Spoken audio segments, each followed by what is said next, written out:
La entrevista. Por Giovanni Zapata, al estilo de realismo mágico inspirado en Gabriel García Márquez. En el pueblo donde el tiempo se quedaba dormido en las mecedoras y las palabras flotaban como mariposas amarillas. En el aire espeso del mediodía, nadie recordaba exactamente cuándo había llegado el entrevistador. Algunos juraban haberlo visto descender de un tren que ya no pasaba desde hacía 50 años.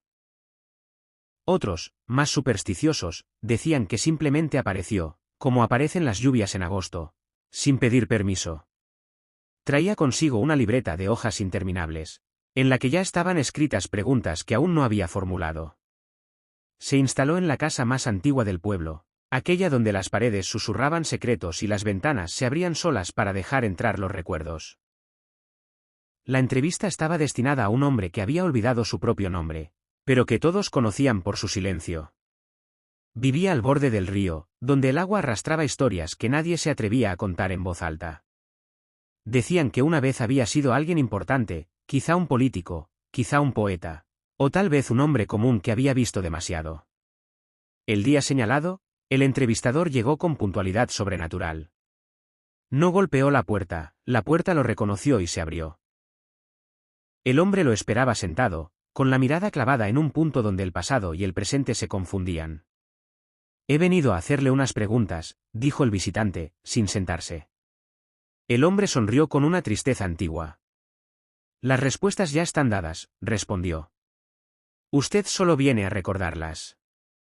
Entonces comenzó una conversación que no seguía el orden del tiempo. Primero hablaron de su muerte, que según el entrevistado había ocurrido una tarde de viento seco, aunque su cuerpo insistiera en seguir respirando. Luego pasaron a su infancia, donde las gallinas ponían huevos de oro que nadie recogía por miedo a alterar el destino. Cada respuesta abría nuevas preguntas en la libreta infinita, pero ninguna parecía escrita por el entrevistador. Era como si el pueblo entero, con sus calles de polvo y sus fantasmas discretos, dictara la entrevista desde la memoria colectiva. A medida que avanzaban, el aire se volvía más denso, cargado de palabras no dichas. Las sombras comenzaron a tomar forma, sentándose alrededor como espectadores invisibles. Eran los antiguos habitantes, los olvidados, los que nunca fueron entrevistados. ¿Por qué yo?